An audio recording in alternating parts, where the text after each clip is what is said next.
Chimpanzees are pretty fascinating animals, especially considering how similar they are to humans.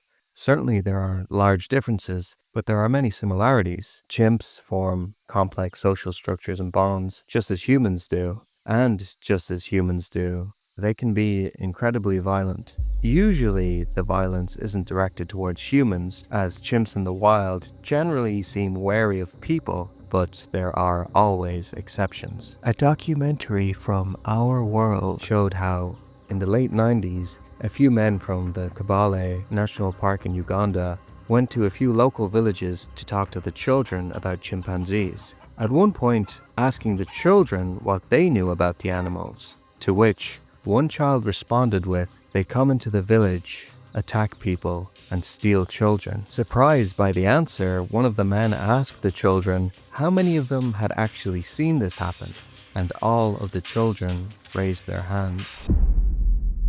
In this video, I want to look at chimpanzee attacks that occur in the wild, looking at incidents in Uganda of a rogue chimp in the 90s to more modern times where groups seem to be involved in attacks.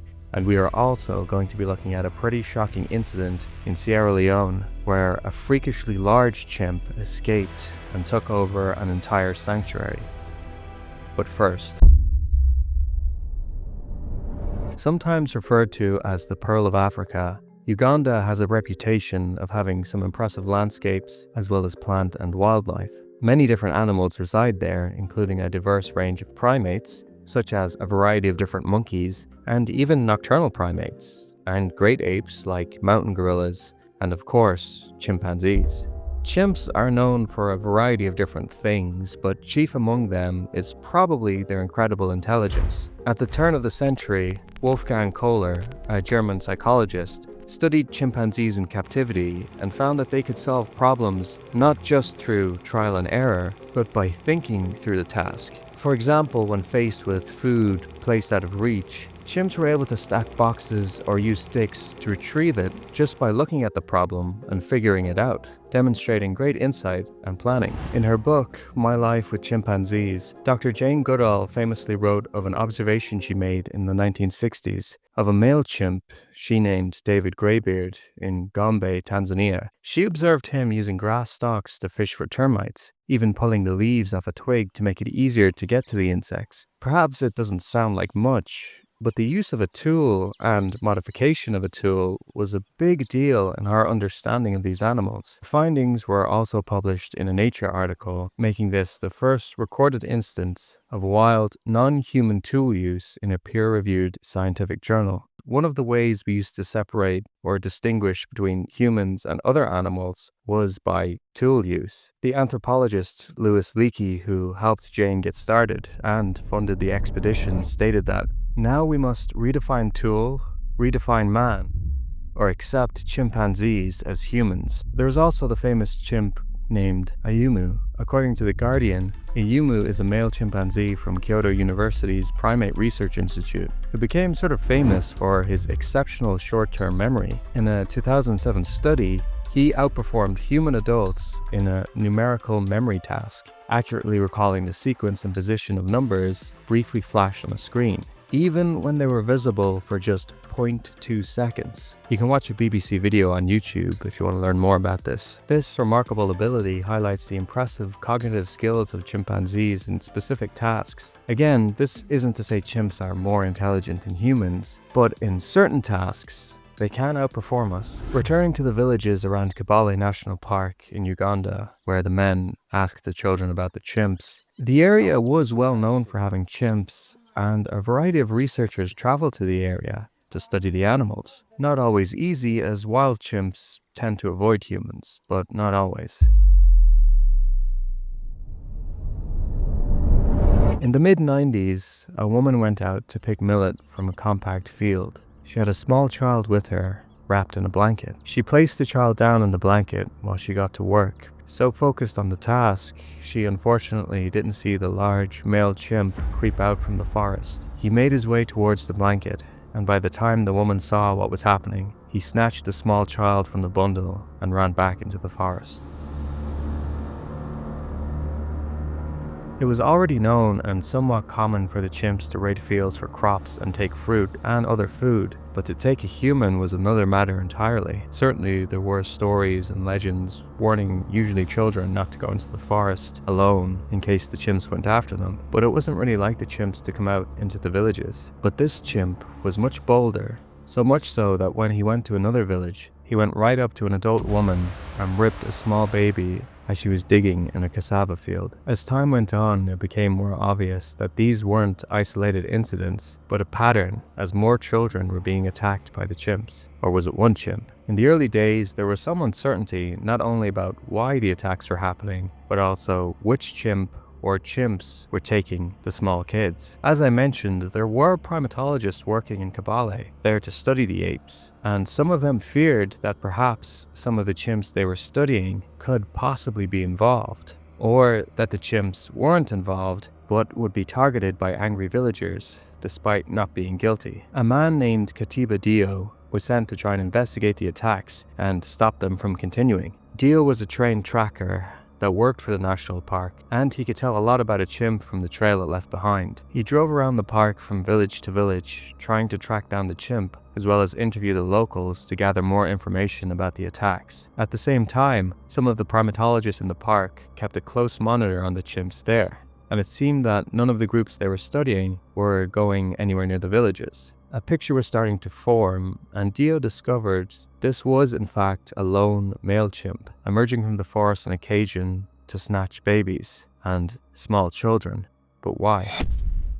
The male was given the name Saddam, and according to a first-hand account in the New York Times, this was after the Iraqi dictator. Unusual for chimps, Saddam was truly alone, with Dio speculating that the rest of his troop had been wiped out from poaching and or deforestation. Like I said, he wasn't from the protected park area, but rather lived in different patches of forest that circled the villages. Saddam had adapted though, mostly keeping out of sight of humans. It seemed he got most of his food from raiding crops, and then he would make his nest at night on the outskirts of some of the villages, like Ruteti. And at some point, he started going after small children. When it comes to chimpanzee and human conflict, specifically in the wild, chimpanzees are generally quite shy around humans, which is why Jane Goodall's work was so groundbreaking. Through patience and persistence, she was able to get close to them and make detailed observations of their behavior in the wild. But they are not always particularly shy or pleasant to be around. In the 1980s, Jane was doing research on some of the chimps in the Gombe in Tanzania, including a particularly aggressive male named Frodo. Most of Frodo's aggression was aimed towards other chimps, but one day he directed it towards Jane. She recounted the attack in a CBS interview, recalling how Frodo charged at her and dragged her to the ground before stomping on her. He then grabbed her head and bashed it on a rock until she bled. After that, he went away, leading Jane to believe that the attack was over and thankful that she had survived. But Frodo returned. Jane was lying near the edge of a large drop, and the angry male chimp pushed her over the edge. It doesn't say in the interview the exact height, but Jane stated, quote, "If there hadn't been some little bushes growing there, I wouldn't be here now, because it was a way big drop." In some later interviews with Jane Goodall, she spoke about how chimps weren't actually her favorite animals, explaining that she was certainly fond of many of them, but like humans, they had different personalities, and while some were gentle and kind, others were more aggressive, like Frodo or Saddam.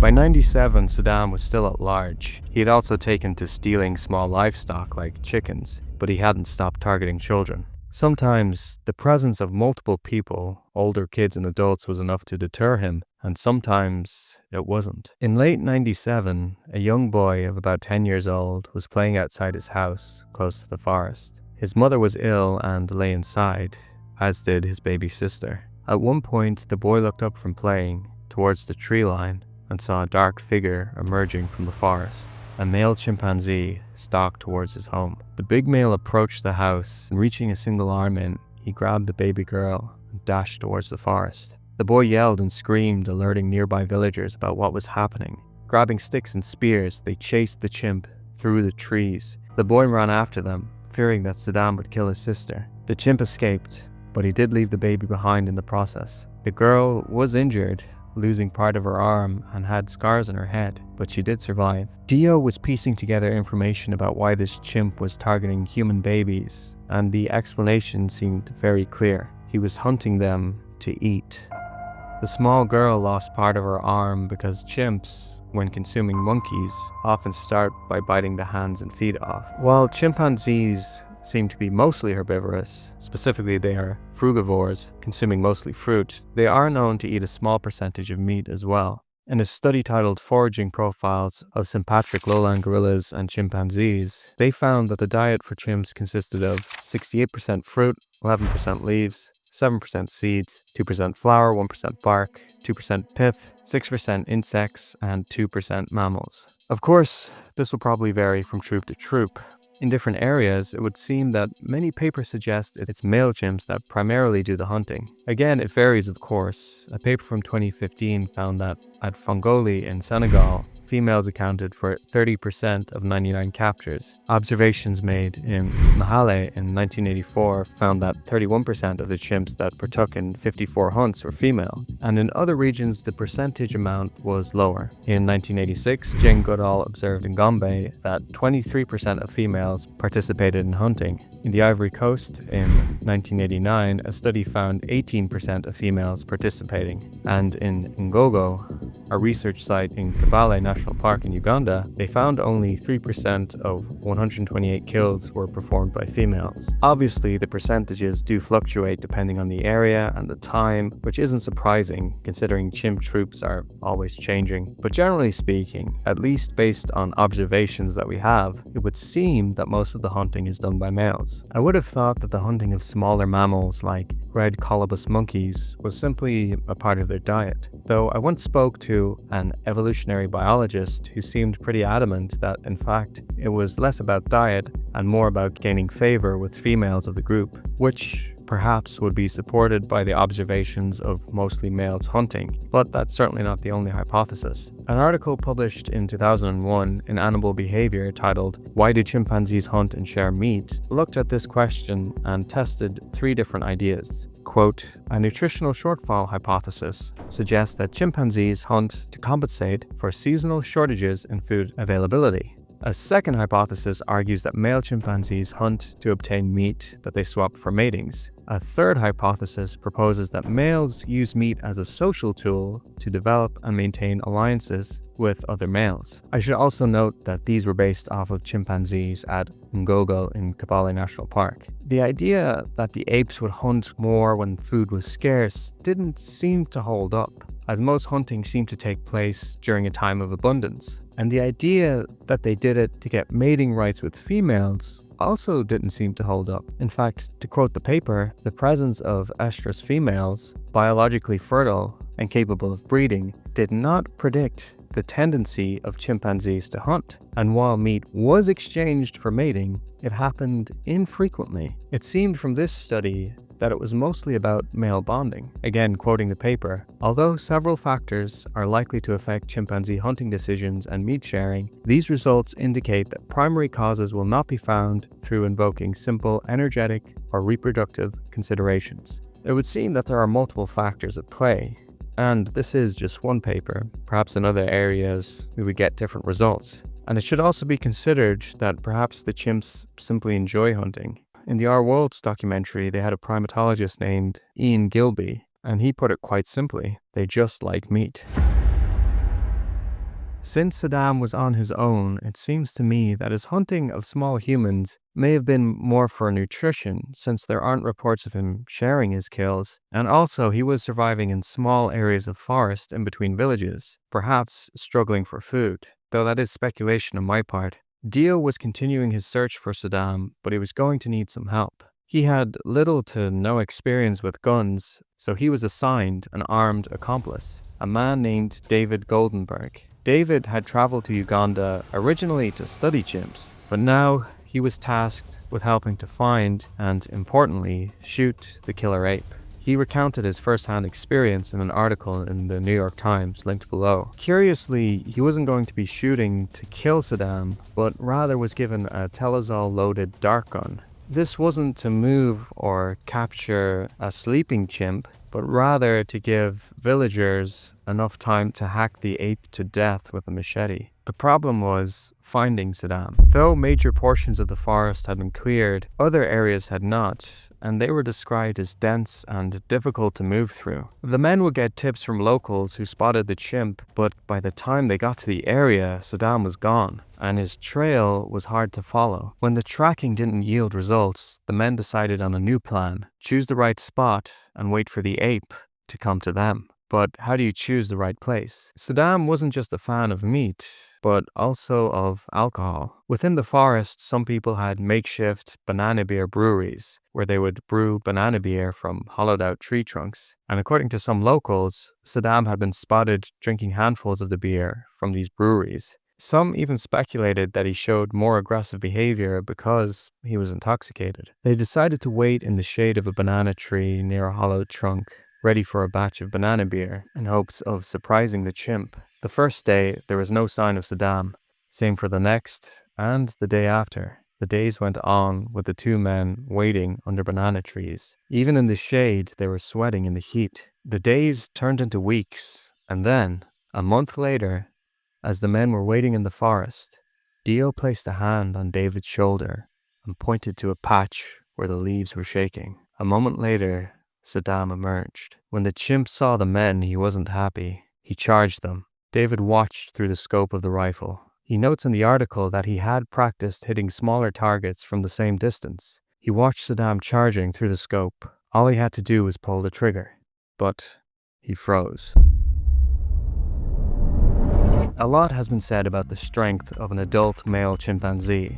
And for many years, I've heard and kind of believed that chimps are 5 to even 10 times as strong as an adult male human. But is this really accurate information? Perhaps not. A few recent studies have shown that while chimps certainly are strong, and perhaps pound for pound stronger than a human, it's likely not 5 times stronger. A study in 2017 done by O'Neill and others was published in the PNAS, and they used biomechanical models that found that chimpanzee muscles deliver about 1.35 times more maximum dynamic force and power per unit size compared to human muscles. This seems to be due to a higher ratio of fast twitch MHC2 fibers, with longer muscle fibers which enhance force and power output. Now, they did put the range at 1.2 to about 2 times the strength, but 1.35 seemed like the most realistic figure. Remember, this is an average compared to unit size of human muscles. That said, a large male chimp charging towards you could do some serious damage, but it didn't. At the last moment, Saddam stopped and then turned and disappeared into the jungle. Soon after, David had to return home, and Saddam was still at large. On September 16th, 1998, there was another attack. He again emerged from the forest and took another child, a 1.5-year-old girl, and she was not rescued in time. The villagers were outraged and weren't going to wait any longer. A mob armed with spears and sharp weapons and dogs took to the forest. The local authorities heard what was happening and decided to send in help. 2 marksmen were sent. The men actually usually worked to prevent poaching, but now things had changed. In time, the mob had caught up with Saddam and flushed him out. The chimp ran, and some of the villagers attempted to throw spears, but missed. The chase continued, and although the chimp could move reasonably fast, he was running out of stamina. At one point, he attempted to climb a tree to escape, but the marksman shot him, and he fell. Saddam was still alive when he hit the ground, but the mob of villagers quickly surrounded him and stabbed and hacked him to death. The thing is, though, this was not the end of chimp attacks on humans in Uganda. For other people in Uganda, things were about to get a lot worse.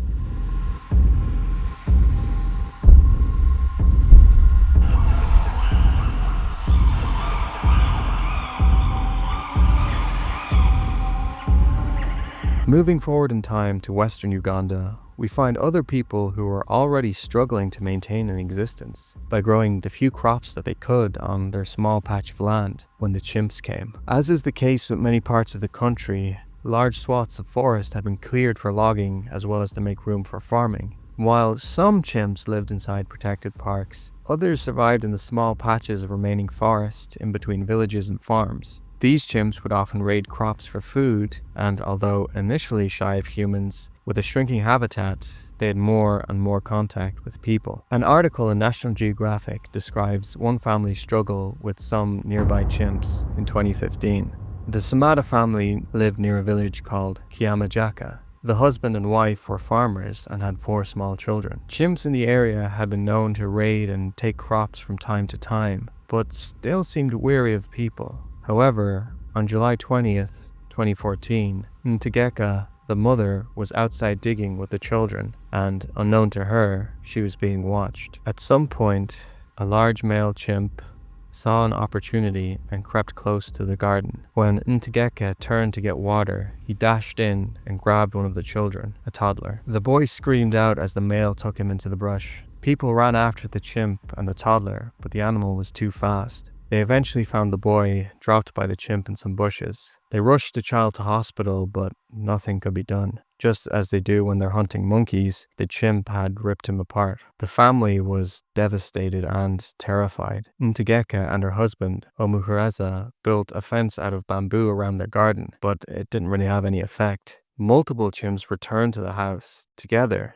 to take crops from the garden, but not only that, they became emboldened and would approach the window and bang on the house and throw things at it. The family were almost under siege from the chimps, the children too frightened to leave the house, and the adults too stressed and terrified to even eat. With no other options, the family fled the house and moved to a more urban region of Uganda. Even after they left, the chimps would return to the empty house and peer into the windows, as if looking for the family. And they weren't the only family harassed by chimps. There are police reports from neighboring villages like Muhororo and multiple separate attacks taking place in 2017. It becomes a familiar story.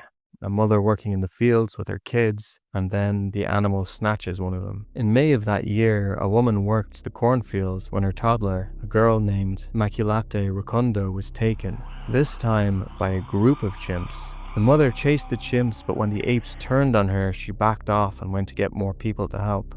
A crowd of locals and some police officers came to help her and get her child back from the group of chimps. When they found the small girl, it was too late. In the same year, a similar attack occurred, possibly by the same group of chimps. They tried to take a small 1-year-old boy from a garden, and again villagers gave chase. This time they were fast enough, and the chimps dropped the small boy before it was too late. And although he was injured, he survived. However, according to police reports, there had been 6 other children killed in the area around that time. You might be thinking that perhaps children near these villages should have been kept indoors at all times, but sometimes that isn't even enough.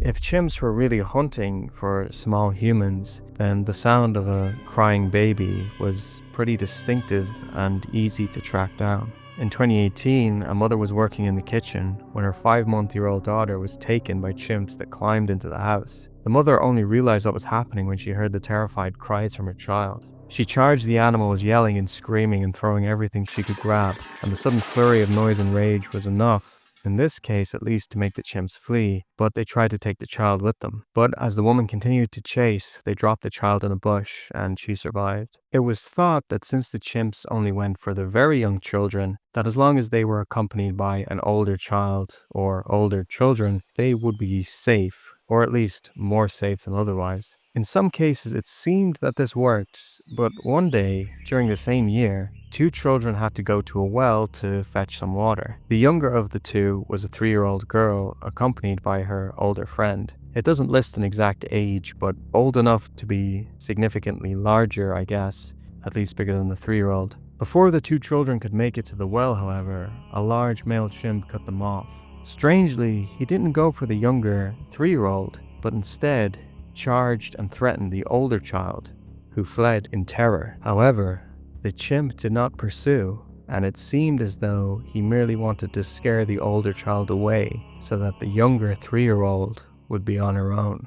Then he took the smaller child and headed towards the forest. This story could have ended like many others, except the chimp himself was intercepted. An elderly man had seen the chimp fleeing towards the forest with the child and cut the animal off before it could escape into the trees. The old man was on his own when he stared down the chimp, and the big male ape didn't like being challenged. He charged the old man, probably hoping the human would flee just as the older child did. But when the man held his ground and continued towards the animal, the chimp released the child and ran off. Generally, again, a chimp won't get into a fight with an adult, especially a male. Generally, that is. The next story from another part of the continent is a bit of an exception though. Before that, I will say as a disclaimer that when it comes to captive chimps, the rules seem to change. There is one more incredible story of chimp attacks from a completely different part of Africa. But before we get there, I wanted to mention, as some of you are probably wondering, there is a bonus video for patron supporters and channel members. When talking about chimp attacks, I'm sure many will think about the pet chimps in the United States who viciously attacked people, famous chimps like Travis, and a few other cases that don't get talked about as much. Hard to fit everything into one video. But if you'd like to see a bonus video about that, you can become a patron or a YouTube member and get access to that video, as well as other bonus videos and all exclusive content at any tier. You'll also get your name in the credits and will be helping support the channel. Anyway, for the final story, we are going to look at Sierra Leone and a freakishly large chimp who, together with his troop, took over a sanctuary and started attacking adult tourists.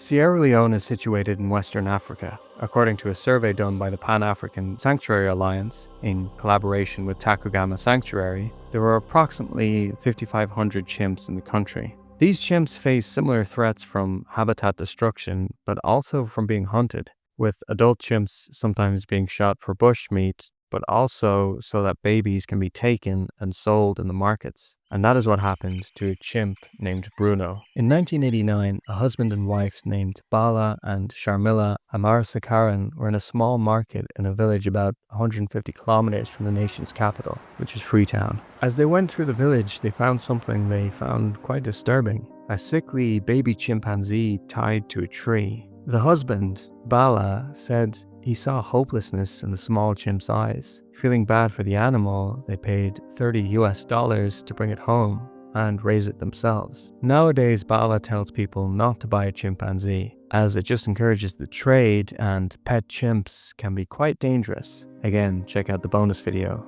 But back in 1989, he said that he, quote, had no idea what he was doing. They named the chimp Bruno after the boxer Frank Bruno, who was about to fight Mike Tyson. Bala said that Bruno, the boxer, was the underdog in the fight, so the chimp received the same name, as Bala always roots for the underdog. The couple weren't really sure how to keep Bruno. They first tried to keep him in a cage outdoors, but the young ape would shout and yell as he hated being in a cage. And also, the pair lived in more of a built-up city area where the neighbors didn't appreciate the noise of a chimp, so they decided to let Bruno stay in the house where he seemed happier. He had a small basket by the bed to sleep, but once he learned the bed was comfier, he would sneak in at night, with the couple waking up with the chimp in between them. Not too long after the couple had Bruno, they got another chimp named Julie, and a few more chimps after that until they had 5 chimps living in the house with them, which, as you can imagine, became somewhat chaotic. Though Bala has said that he can look back and laugh about things now, at the time, things seemed a bit uncontrollable. Bruno learned that he could flush the toilet and enjoyed flushing any random object he could find, like razors, toothpaste, and toothbrushes. The chimps also liked ripping down the curtains to make nests. At one point, the couple was looking after a litter of puppies when they heard the dogs barking and crying outside. When they went out, they discovered the chimps had made nests high up in the trees and brought all the puppies up. Bala had to call multiple people to help get them down. Bala would bring the 5 chimps in his car and drive them out to the forest to get some exercise, but it was becoming apparent that they couldn't stay in the house, especially as they were growing older and the couple wanted to have their own children soon, and it would be hard to raise a baby with 5 rowdy chimps hanging around. He met with Jane Goodall in the early 90s and discussed the idea of setting up a sanctuary. Bala was able to get support and funds not just from the Sierra Leone government, but also from the international community, and he was able to secure 100 acres to set up the chimp sanctuary, Takugama. When you listen to Bala in interviews, he sounds almost guilty about raising the chimps as pets at first, but the sanctuary is his way of making up for it, while helping more chimps. While it seemed like a good home for the chimp, Bruno would only be in the sanctuary temporarily. The next part of the story is where things get very wild and dangerous. The sanctuary was set up in 1996, with more chimps being handed over or confiscated from private owners. Takugama lasted through the Civil War, and even when soldiers raided the center for supplies and when bombs dropped nearby, Takugama still survived, and the war ended in 2002. A few years later, in 2006, the sanctuary would have an incident. By this time, Bruno had gotten large. Even for a male chimp, he was big. Reported to be 20 to 30% heavier than other males, and said to be 6 foot tall when he stood on 2 feet. Now that is a pretty incredible size and would seem to make him the biggest chimp ever, or at least the tallest. This isn't a how big video, but some of the largest chimps on record seem to be closer to a little over 5 to maybe 5.5 feet, so I imagine some of the sizes might be more estimates. Regardless, Bruno was a very big chimp, and definitely larger than average. He and about 30 other chimps were kept in a locked den, where Bruno was becoming the leader of the group. Bruno didn't seem to have the personality of a bad chimp, but he was a wild animal, and adult chimps can easily become violent and aggressive. In April of 2006, there was a breakout. Even though Bruno was the leader, it wasn't him who got through the locks, but another, particularly clever chimp named Jito. Jito had formerly been owned by a mechanic, and he had grown up around tools and watching things getting repaired. He seemed to have a good understanding of the locking mechanisms, and one day he was able to get through all the locks. 31 chimps came barreling out. Some of the staff nearby saw the chimps charging them and tried to flee, not only for their own safety, but also they wanted to get to the nearby villages to warn people. One of the staff, a man named Moses, noticed Bruno was following him. Luckily, Moses was experienced around wildlife, and he took his shirt off and threw it behind him, which made Bruno stop to pick up and smell the shirt, giving Moses an opportunity to escape. It seems none of the staff were injured. However, at the same time this was happening, a taxi carrying tourists was heading straight towards the sanctuary. The taxi was driven by a man named Isa Kanu, and there were 4 other men in the car. A local man named Melvin Mahama, who was sort of a guide, and 3 Americans who worked at the embassy, Alan, Gary, and Richie. They drove through the forest, excited to visit Takugama and see the chimpanzees. But when they pulled up to the large steel gates, something was off. No one was around, and everything seemed quiet. The men waited for the gates to open, but no one came, so Isa, the driver, starting to feel nervous, lay on the horn, hoping someone would come to let them in. Unfortunately, the sound did get attention, but not from the staff. A large ape came out of the forest, so big that the men initially thought it was a gorilla. It was, however, Bruno, and a moment later, the other chimps came out and surrounded the taxi. The chimps started screaming and banging on the doors. Isa put the car into reverse and tried to back away, but as the car retreated down the hill, Bruno chased and jumped onto the hood. He started pounding the windscreen. He then climbed over the top of the car and smashed through the rear window and grabbed Melvin, the guide. Bruno bit down on Melvin's arm and hand. The other men in the car tried to pull Melvin away and push Bruno back, but by the time they did, part of Melvin's hand and 3 of his fingers were gone. Gary quickly ripped off a piece of his shirt to wrap around the wound, but Bruno was still on the car and reached in to grab Melvin again. The men yelled to go forward, and Isa obliged. The sudden jolt from the change of direction was enough to throw Bruno off the car, and he almost took Melvin with him if it weren't for the men holding onto him. The taxi was barreling forward, and Isa had his foot down. The driver had seen with his own eyes how a group of chimps could rip a man apart, and now had become convinced he had to get through the gate. The car continued to accelerate, and when the other men realized what Isa was doing, they yelled at him to stop, but he continued forward, gathering speed until the taxi hurtled into the gate. It hit with such force that everyone was momentarily knocked unconscious.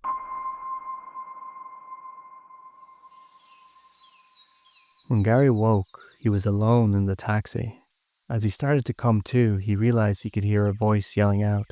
Stumbling out of the wrecked car, he saw Melvin, on the ground, being dragged away by Bruno. Gary glanced around for something to use and found a small tree log. It would have to do. He grabbed it, and shouting, he charged towards the large chimp. Bruno stopped and looked up at the charging man. A chimp that was completely wild might have turned and ran, but Bruno had grown up around people his whole life. He had no fear of humans, and he charged right towards Gary, leaping into him and knocking him to the ground. Bruno was on top of Gary now, but the man still had the log, and he swung it as hard as he could into Bruno's neck. The big chimp fell over from the force of the blow. Bruno struggled to get back up, but Gary hit him again and again with the log. The chimp managed to get up eventually, but when he did, he retreated into the forest, and the other chimps followed him. Gary dropped the log and went over to Melvin, but the guide was unable to walk.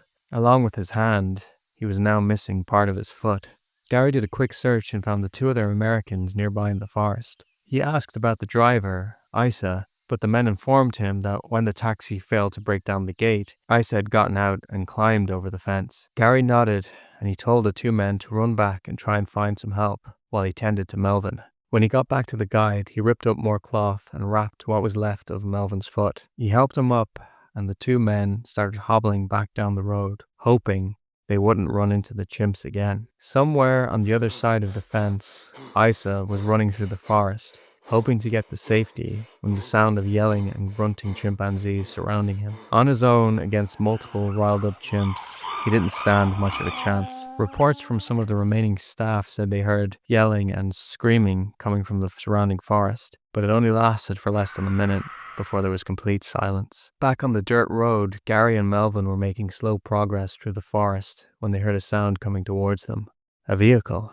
A moment later, a military van came around the corner. The two other Americans had managed to reach a military base and get help. The 4 remaining men were now safe. The police eventually found Isa's body. He had been ripped open and his limbs had been pulled off. The police, as well as the staff of the sanctuary, set about rounding up the chimps and managed to get 27 chimps back to Takugama. However, a few chimps, including Bruno, were never found. Bruno even became a bit of a local legend, with any sighting of a large chimp being referred to as him. Paul Glynn wrote a book about the large chimp called King Bruno, and in interviews he described how, after his escape, Bruno became almost like this Bigfoot style of urban legend. There were stories that Bruno was hunted by the CIA, that he stole a phone and used it to call Bala, or that a millionaire from the US came over to capture Bruno to make a group of hybrid half-chimp, half-human super soldiers. But maybe we'll never know what really happened to him. The escape in April 2006 was a dark day for Takugama, but they have since not had any incidents and continue to provide a safe haven for chimps and be a part of the local community by encouraging tourism and even sponsoring some local sports teams. Chimpanzees certainly can be aggressive and violent, but at the same time, they usually don't interact with humans unless they are pressured into doing so, either from habitat loss or being brought into direct contact with people. They are an endangered species, and unless things change with regards to chimp protection, human-chimp conflict will only become worse. Again, thank you to my members and patrons. If you'd like to join and watch the bonus videos about pet chimpanzee attacks, as well as some other videos and perks, I hope you consider joining. But anyways, thanks for watching, and I hope you have a great day.